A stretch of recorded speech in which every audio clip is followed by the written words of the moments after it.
Bonjour. Les Américains du Nord et les Canadiens l'ont adopté depuis longtemps. Le business du homestaging arrive en France et essaie de percer depuis 3 ans. Son principe, investir dans des travaux avant même de mettre en vente votre maison ou votre appartement. L'idée prend du temps à s'immiscer dans la tête des propriétaires. Nous avons rencontré 2 Meldoises qui y croient. L'une est homestager, l'autre directrice d'agence immobilière. Le homestaging, c'est le premier numéro d'Ecosphère cette année. Ça vous fait penser à quoi, homestaging? Ça vous fait penser à quoi, homestaging? C'est à la maison, staging pour s'entraîner, je sais pas. Stage pour suivre des cours, peut-être. C'est pas quand on rend une maison neutre, les peintures, pour que les gens se projettent dedans. Le homestaging, c'est bien ça, un dépoussiérage d'intérieur, des couleurs différentes, une réorganisation des meubles. Nadia Lelarge est homestager depuis 2 ans. Si elle a ses habitudes dans cette agence immobilière, c'est qu'elle fait en quelque sorte partie de l'équipe. Depuis l'an dernier, l'adresse de mots tente de doper ses ventes. Elle confie donc certains de ses propriétaires vendeurs à Nadia. Il faut qu'on déclenche le coup de cœur. 80% des biens se vendent sur un coup de cœur. Il faut qu'on se sente bien. Donc le tableau là par exemple qui est juste au-dessus de votre lit, on va essayer de mettre quelque chose de beaucoup plus apaisant. Les doubles rideaux, pareil, qui sont d'une couleur un peu trop forte. Des cartons empilés dans la cuisine, des ampoules non recouvertes et c'est la vente qui s'envole selon Nadia. Direction le quartier Beauval à Meaux, pas le plus recherché. Au 4e étage d'un de ces immeubles années 70, Aurélie, elle ne souhaite pas être filmée mais nous montre son chez-soi.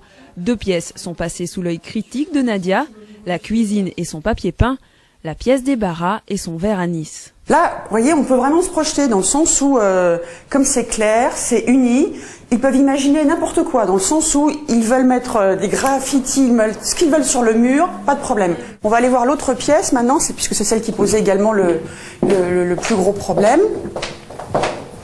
Ah, ça va mieux, on n'est plus dans le vert. Moi j'adore le vert, mais là j'avoue qu'il y en avait un petit peu partout quand même. Oui, pour l'instant, il a fait l'enduit, l'impression là pour l'instant. Là, je pense qu'on a bien bossé, on est bien parti là, c'est bien, super. Le but c'est ça, c'est de déclencher la vente, donc. Coût des travaux pour Aurélie, moins de 500 € grâce à l'aide d'amis, auxquels elle rajoute 2 rencontres avec Nadia facturées chacune 165 €. Mais pourquoi n'a-t-elle pas pensé toute seule à cacher le verre de sa pièce et recoller le plafond? C'est vrai qu'on a tendance à se confiner dans ses propres regards à soi. Ça fait plus d'1 an que mon appartement est en vente. Il y a donc de nombreuses visites, mais qui n'aboutissent jamais sur une proposition. C'est précisément pour cela qu'Audrey Isquin de l'adresse a fait confiance au homestaging. J'ai voulu mettre en place des services différenciants. Je voulais pas être une agence de plus, je voulais être une agence différente. L'objectif est le même pour les 3 collaborateurs, réduire les délais de vente et éviter que l'acheteur négocie le prix. En comptant bien sûr sur un effort financier du vendeur, en moyenne de 2 à 3% du prix de vente. Certains cabinets vont même beaucoup plus loin. En France, difficile d'être homestager dans son coin et de gagner sa vie. Avant 2008, Nadia était styliste modéliste. Elle avait un très bon salaire. Elle a tout laissé tomber pour cette nouvelle activité. J'ai fait évidemment une étude de marché, j'ai vu ce qui se passait aux États-Unis, ce qui se passait au Canada, en Angleterre, en Suède. Les prestations de homestaging sont déductibles des impôts. En France, on n'en est pas là.